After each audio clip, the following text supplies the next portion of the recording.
They didn't age fast. That's the lie you've been told. And the moment you understand why it's a lie, what actually happened inside their bodies, what the bones actually show, what the real numbers say, the entire story of human aging flips upside down, including what's happening inside yours right now. Here's where we end up before we trace back to the beginning.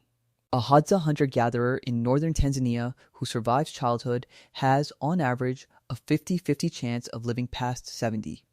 Not 35, not 40. 70. The ancient humans died at 30 figure is a statistical ghost built on infant death rates so catastrophic that they crush the average into meaninglessness. Strip those numbers out, and the picture changes completely. Most adult ancient humans who didn't die from violence, infection, or accident aged at roughly the same biological pace as you, but some of them aged faster, much faster. And the reason why, the actual mechanism grinding years off their cells, is not what anyone assumes. Stay with this, because what accelerates biological aging in ancient humans turns out to be the same thing accelerating it in you. And it's not what's missing from your diet. The timeline starts at the end. With the bones. Walk into any paleoanthropology lab with a set of Neanderthal remains, and researchers at institutions like the Max Planck Institute for Evolutionary Anthropology have studied hundreds of specimens, and what you see written into those skeletons is not fragility. It is damage, healed damage. Joints that show the kind of degenerative wear associated with decades of heavy mechanical loading.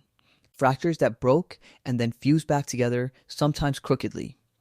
Osteoarthritis in spines and hips and knees, not from old age alone, but from a lifetime of physical load beginning in childhood.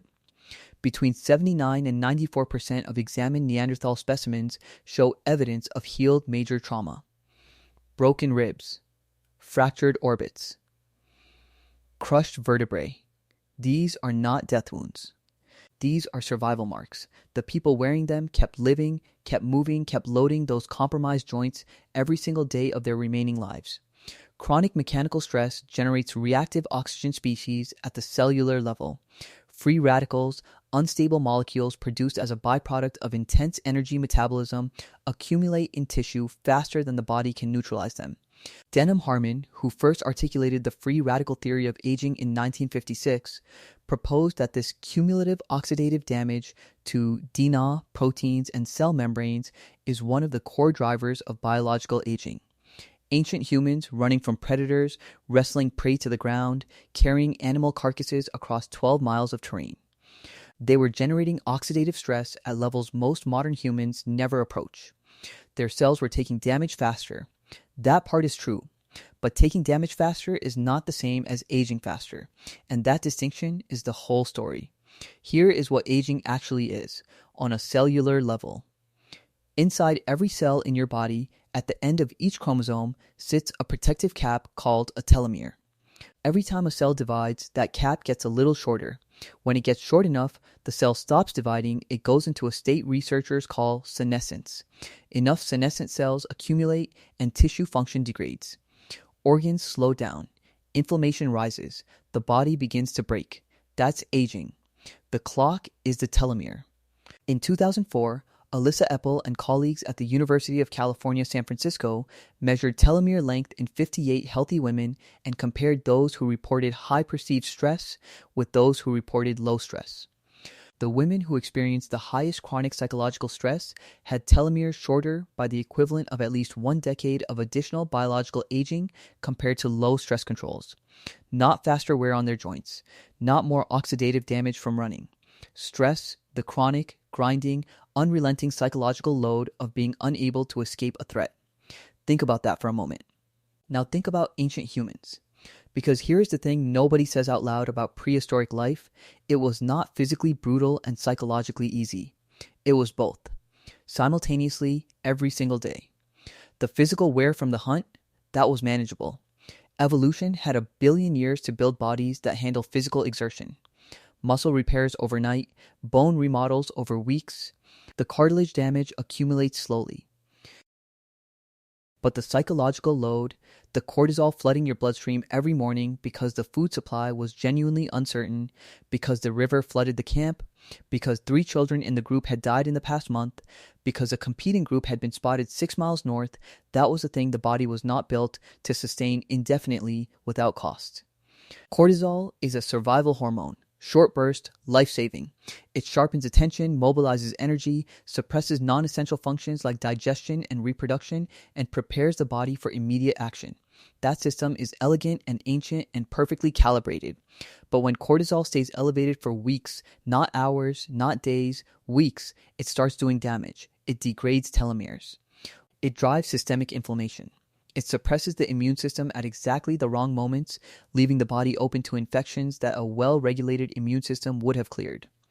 A 2020 review published in Aging and Disease documented the mechanism precisely. Chronic elevated cortisol accelerates cellular senescence, shortens telomere length across all tissue types, and promotes what researchers now call inflammaging, a state of low-grade chronic systemic inflammation that is now recognized as one of the central hallmarks of biological aging. So the ancient humans who aged visibly fast, the ones whose skeletons show the wear of someone in their 60s when they were perhaps in their mid-40s, were not aging fast because they ran too much, or ate too little, or didn't have health care. They were aging fast because their cortisol never came down. If that just restructured something, hit like. This is the piece that changes what the data actually means. Now here's where it flips. You assume the danger was the physical life, the hunting, the cold, the infection, the injury. And those things mattered. They killed people, absolutely, especially children. But the ones who survived to adulthood, the ones whose skeletons we study, the biology of aging in those individuals was being driven primarily not by the physical damage you can see, but by the invisible hormonal load you can't. But here's the reversal, and this is the one that should stop you. The ancient humans who aged the slowest, not the fastest, the slowest, were the ones with the most chronic physical stress and the least chronic psychological stress. The Tsimane people of the Bolivian Amazon are a subsistence-level population living a lifestyle researchers describe as close to a Paleolithic baseline as exists on Earth today. They farm, fish, forage, and hunt. They do an average of 17,000 steps a day. Their infection burden is high, intestinal parasites, respiratory illness, chronic physical load. In 2017, a study published in The Lancet compared CT scans of Tsimane arteries to American adults. Among Tsimane adults over 75 years old, 65% had zero detectable coronary artery calcium, meaning no arterial plaque at all. In the comparison American population of similar age, the number was 8%, and in a 2022 study published in the Proceedings of the National Academy of Sciences, Tsimane brains were found to shrink with age approximately 70% more slowly than Western industrial brains. 70% more slowly. Their bodies are physically harder used. Their infection rates are higher. Their access to medicine is minimal. And their brains and arteries age at a fraction of the rate of a comfortable, sedentary American. The difference is not the physical load.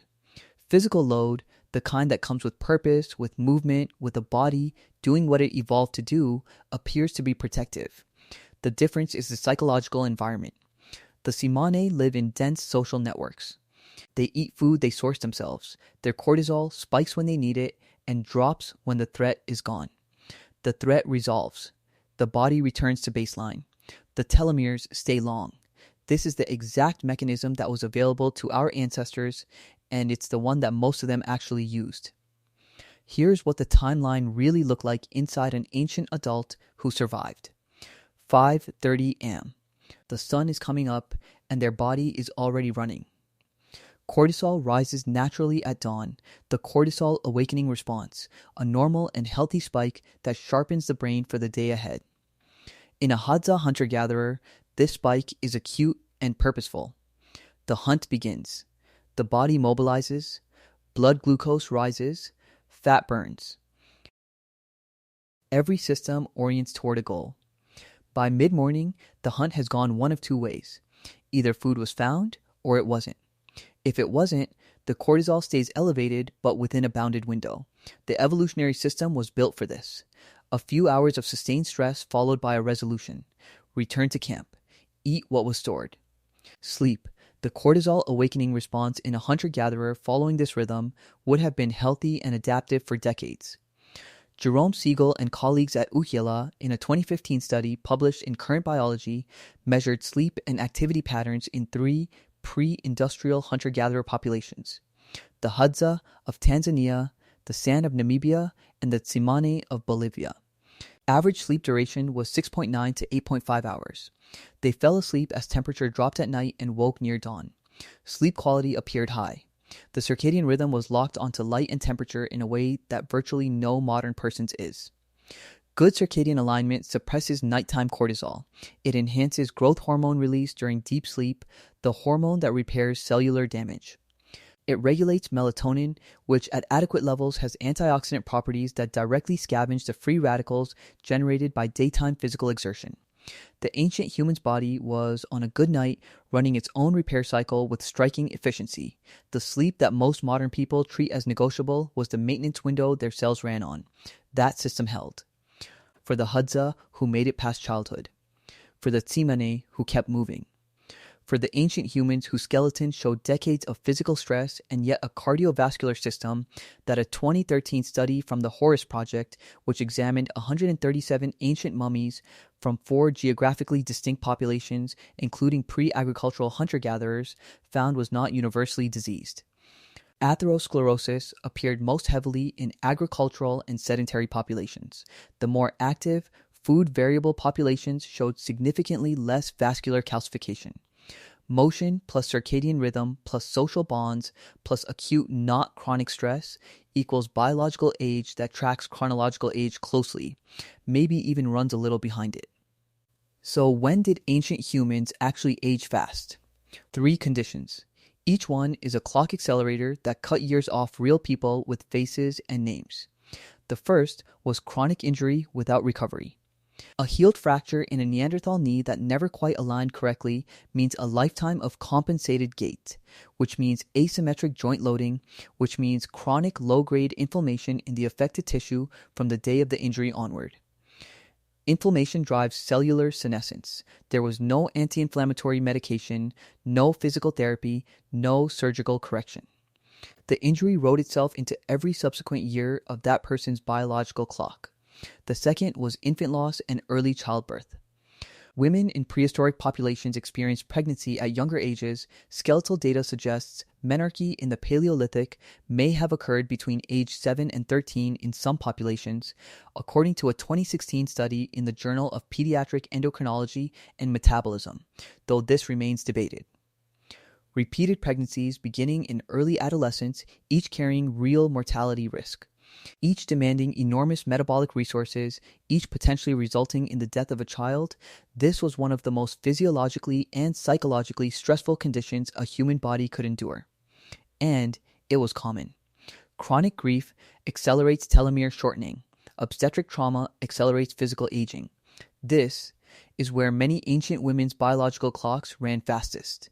The third, and this is the one that should sit with you, was social isolation. Hunter-gatherer bands typically comprised 20 to 50 people. If a person was exiled, injured into uselessness, or lost their entire group to disease or violence, they faced something their nervous system had no evolutionary framework to handle: complete social disconnection. Humans are the most socially dependent large primate on Earth. Loneliness, measured in modern populations, is associated with a 26% increase in all-cause mortality in a meta-analysis of 148 studies published in PLOS Medicine in 2010. The mechanism is cortisol. Chronic social isolation keeps the hypothalamic pituitary adrenal axis permanently activated. Telomeres shorten. Inflammaging accelerates. The ancient human who aged the fastest wasn't the one running the most. It was the one who lost their people. That's the body clock running on empty. And this is the part worth carrying into the rest of your day. The variables that drove ancient human aging fast, chronic unresolved cortisol, fractured sleep, social disconnection, repeated unrecoverable injury are not ancient problems. They are precise descriptions of the modern condition. Not for everyone, but for more people than anyone wants to admit.